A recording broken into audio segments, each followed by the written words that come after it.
आज जो मोर्चा इथे आलेला आहे 24 ऑक्टोबर पासून इस्लामपूर ते सांगली पदयात्रा आम्ही 125 बाया इथे चालत आलेलो आहोत आणि त्याला पाठिंबा देण्यासाठी जिल्ह्यातील महिला इथे आलेल्या आहेत। या जिल्ह्यामध्ये काही नगरचे प्रतिनिधी, काही नांदेडचे प्रतिनिधी, काही सोलापूरचे प्रतिनिधी, काही बीडचे प्रतिनिधी या ठिकाणी आलेले आहेत। आज इतक्या ज्या 6 बाया इथे लाल साड्या घालून आलेल्या आहेत शासनाला इशारा द्यायला लाल खून काय असती, तुम्हाला येत्या निवडणुकीमध्ये धोका आहे हे सांगण्यासाठी आम्ही इथे आलेलो आहे। अंगणवाडी सेविका मदतनीसांना सेवा समाप्तीचा लाभ देण्यात यावा 2004 पासून ही मागणी आहे। 2005 साली विधानसभेचा निर्णय झालेला आहे आणि तो निर्णय कॅबिनेटने घेतलेला आहे। अंगणवाडी सेविकेला 1000 रुपये 20 वर्ष सेवेनंतर, मदतनीसांना 75,000 रुपये 20 वर्ष सेवेनंतर, त्यानंतर गोवा राज्याने अंगणवाडी सेविकेला एक रकमी 1 लाख रुपये दिलेले आहेत, मदतनीसांना 75,000 रुपये दिलेले आहेत। ही मागणी घेऊन आम्ही राज्य सरकार बरोबर गेले 10 वर्ष झाले आम्ही पाठपुरावा करत आहोत। आम्हाला याची आज लाज वाटते या राज्य सरकारची की ज्या विधानसभेने निर्णय घेतला, आदेश काढला,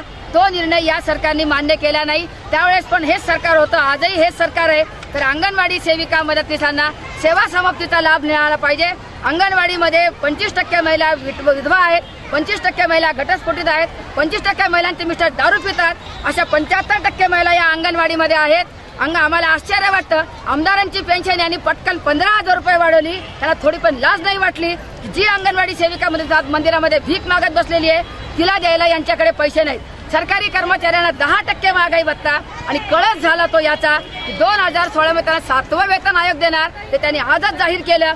2,20,000 सेविका मदतनीस या इलेक्शन मध्ये जर राज्य सरकारने यांचे प्रश्न सोडवले नाहीत, यांची जागा त्यांना दाखवल्याशिवाय राहणार नाहीत। आज या ठिकाणी आम्ही नारळ फोडणार आहे। सांगली जिल्ह्यामध्ये इलेक्शनच्या आधी जर सेवा समाप्तीचा लाभ मिळाला नाही तर नाइलाजाने सांगली जिल्ह्यामध्ये आमदारकी आमची तालुका अध्यक्ष अपक्ष म्हणून लढवेल आणि खासदारकीचं तिकीट पण या जिल्ह्यामध्ये आमची अंगणवाडी सेविका लढवेल। आमच्या हातामध्ये तितकंच आहे, तितकं आम्ही करणार आहे। सरकारने आमच्या वेळ आणू नये। अंगणवाडी सेविका जर आजारी पडली तिला आजारपणाची रजा मिळत नाही। अंगणवाडी सेविकेला उन्हाळ्यामध्ये 1 महिन्याची सुट्टी द्या। उन्हाळ्यामध्ये लाभार्थी शाळेमध्ये नसतात। आम्ही सरकारला सांगितलं आम्ही खोटी हजेरी मे मध्ये भरतो, तुम्ही आम्हाला 1 महिन्याची सुट्टी द्या।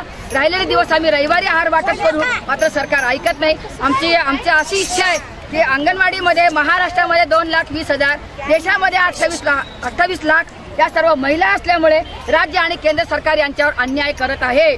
इलेक्शन पूर्वी जर आमचा सेवा समाप्तीचा लाभ मिळाला नाही, 1 महिन्याच्या मानधना इतकी भाऊबीज मिळाली नाही तर नाइलाजाने आमची इच्छा नसताना माझी सांगली जिल्ह्याची तालुका अध्यक्ष विधानसभेचा अपक्ष म्हणून फॉर्म भरणार, याची सर्व जबाबदारी राज्य सरकारची राहणार।